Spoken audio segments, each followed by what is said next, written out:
আজকে ওই হাজী মোহাম্মদ সেলিমকে আদাবর থানার মামলা নম্বর 4/8/2024 ওখানে সোন অ্যারেস্ট দেখানো হয়েছিল। সেখানে দেখা গেছে যে 400 লোকের উপরে হয়েছে সেখানে আসামি। সেখানে সোন অ্যারেস্টের ব্যাপারে বলা হচ্ছে যে উনার সংসদীয় এলাকা হচ্ছে লালবাগ এবং কামরাঙ্গি লালবাগ এলাকা।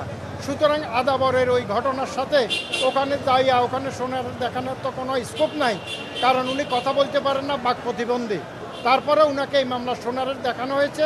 আমরা জামিনের পিটিশন করার পরে আদালত বলছে এটা সংশ্লিষ্ট আদালতে 2:30 হবে ওখানে জামিনের পিটিশনটা শুনানি করার জন্য।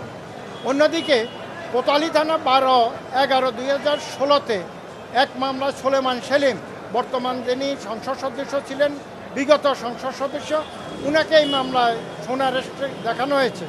সেখানে ওখানে হত্যার মামলা না, হত্যার চেষ্টা বলা হয়েছে যে একটা গুলি তার ভিকটিমের পিঠে দিয়ে চলে গেছে, কিন্তু উনি মৃত্যুবরণ করেন নাই। কে গুলি করছেন এই ধরনের কোনো সেখানে বক্তব্য নাই। তারপরে উনাকে বলতেছি যেহেতু উনি এই কোতোয়ালির এখানের অংশের কোনো কিছু না, উনাকে সোন অ্যারেস্ট না দেখার জন্য এবং জামিনের জন্য, তখন বলছেন যে সোন অ্যারেস্ট দেখানোর পরে জামিনের শুনানিটা 2:30টার সময় উনি রেখেছেন।